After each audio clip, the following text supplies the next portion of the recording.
first episode? Like, we could talk about how it happened. Again.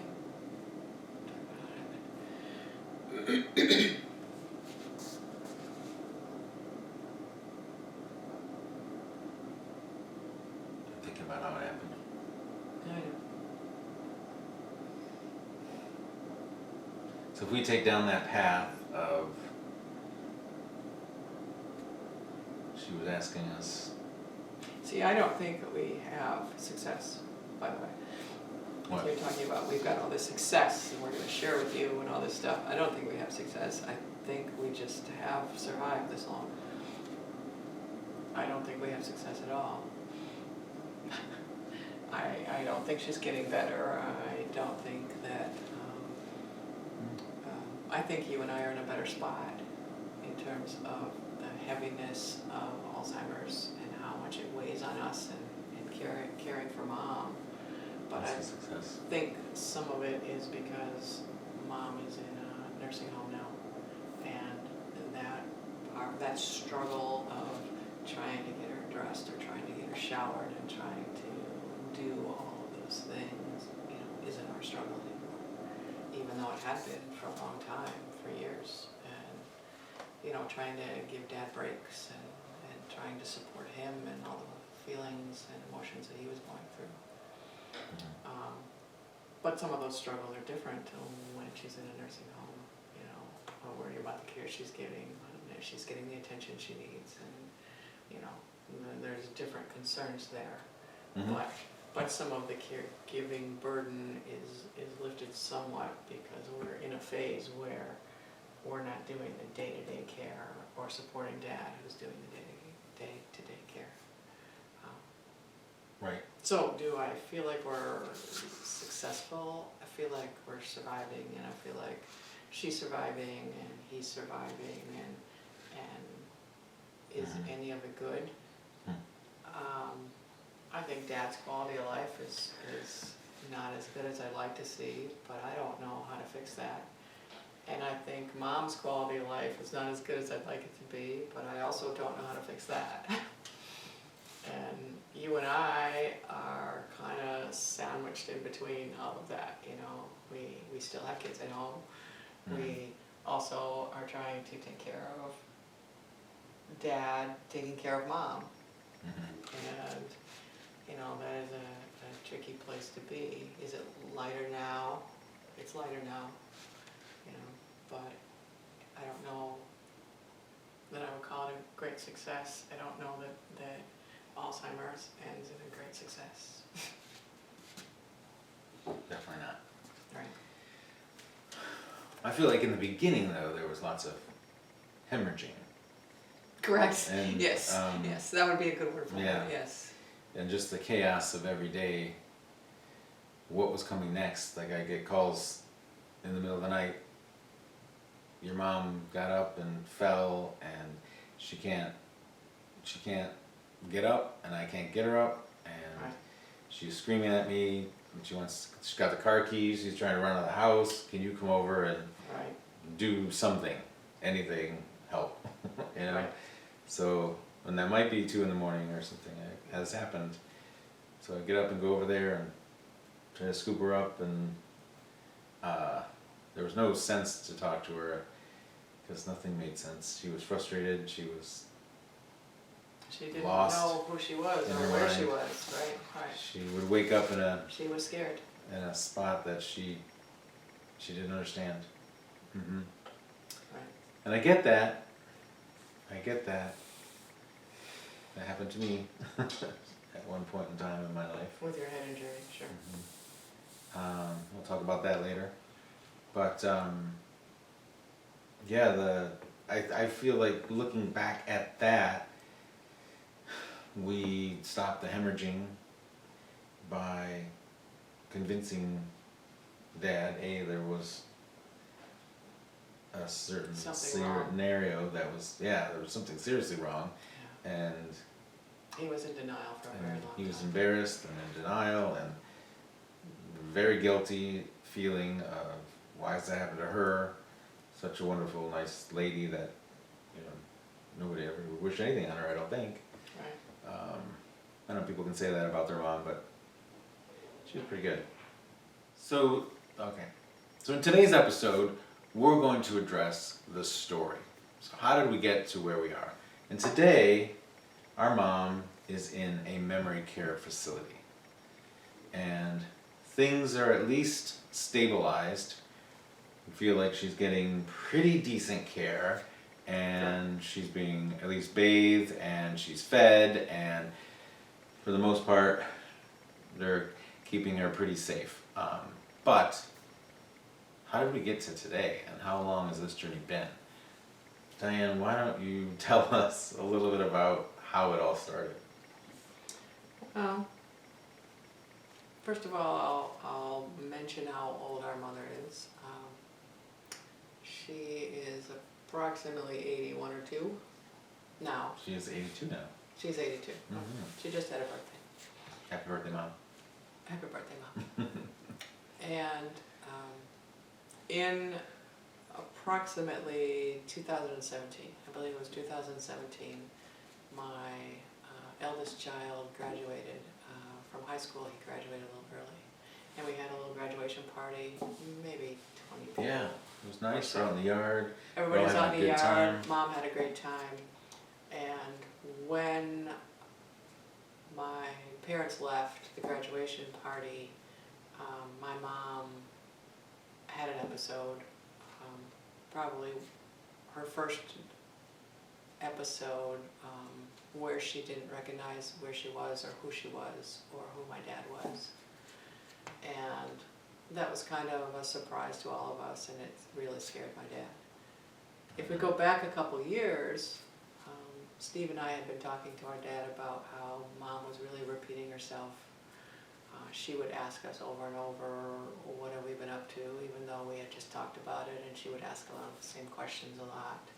And we noticed that when we would go over there, like for family dinners or whatever, a lot of times there would be bought food, like carry out, like Kentucky Fried Chicken for Christmas instead of instead of home cooked, which was Mom's big specialty.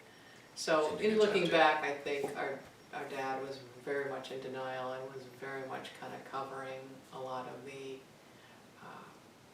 signs of dementia, the early on ones. You know, he would answer for her, and they were both retired, so they were home together all the time.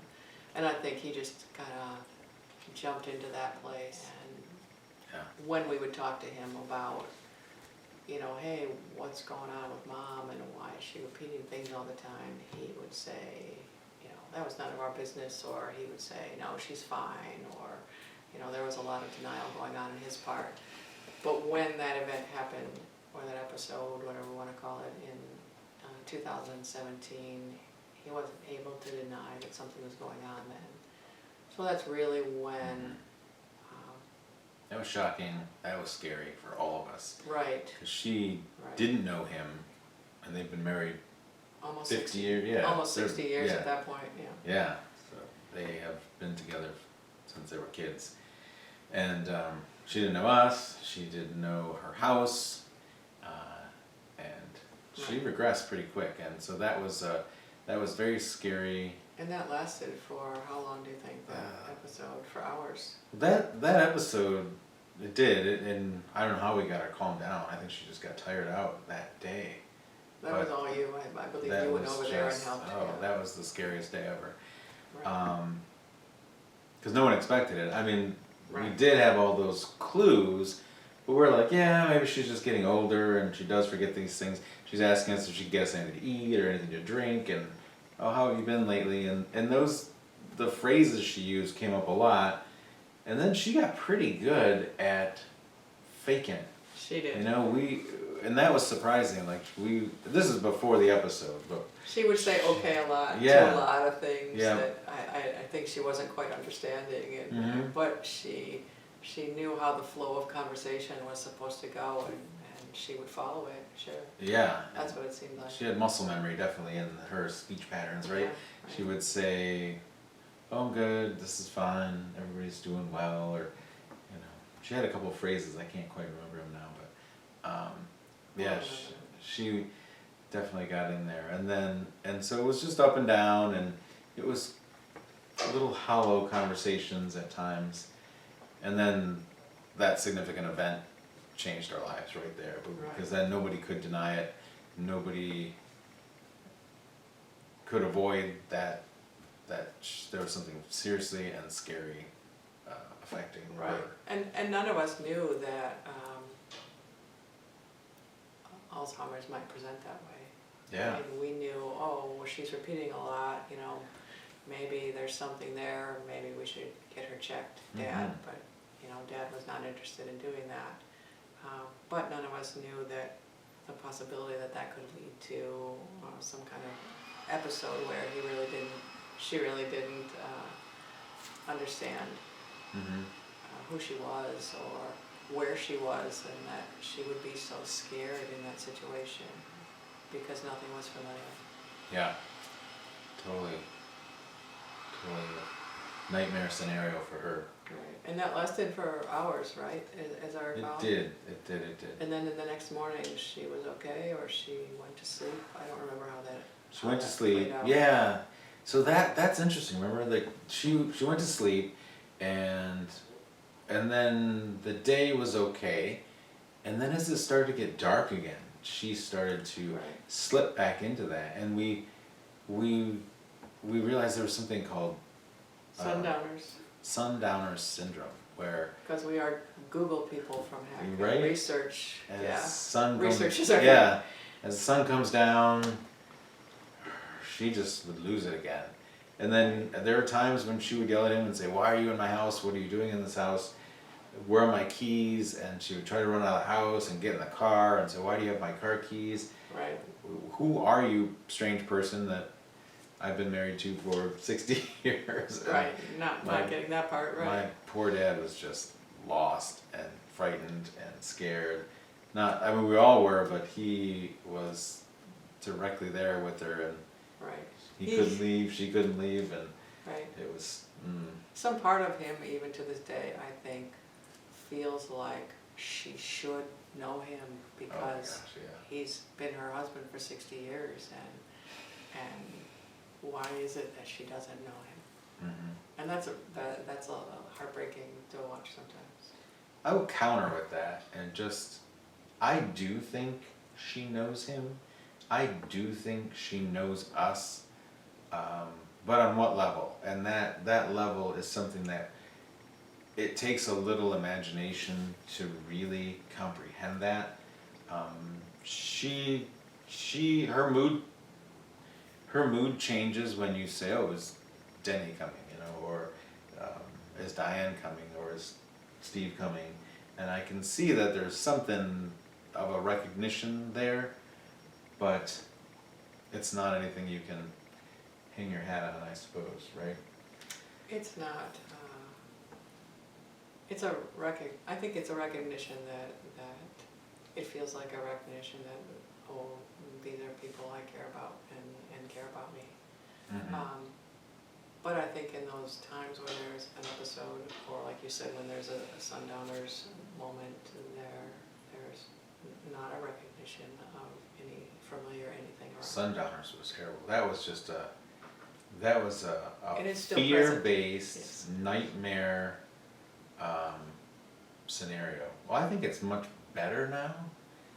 However, we have visitation times, and I do visit up till dinner, and then I pretty much leave. But it's getting darker now, earlier. It's December here in Michigan in 2024 and 2023, almost 2024. And sometimes when you forget things yourself, you're like, "Oh my God, I'm next." I've got dementia as well, and that's just super scary for all of us. That will be another episode on how it feels. Well, that comes out every time you think about this. Do I have it? You know. Right. And should I be? Is it inherited? Does Diane have it? Are we worried about that? Right. Does my dad have it? That will be another episode. Yeah, for sure. But the Sundowners was a big kicker for us. It was a real struggle Because I knew as it got dark, we had to get her in a place of at least tolerability for my dad, and he had to be able to handle her through the night, and she didn't sleep. She wouldn't sleep. She would wander the She walked. house, and she would go and try to collect the things that she would remember. She would stash stuff, like she would hide money, and she would hide the keys, the car keys, and he locked the door, and I don't think she could figure out how to open the door sometimes, so I think that was a good thing, because she didn't wander off.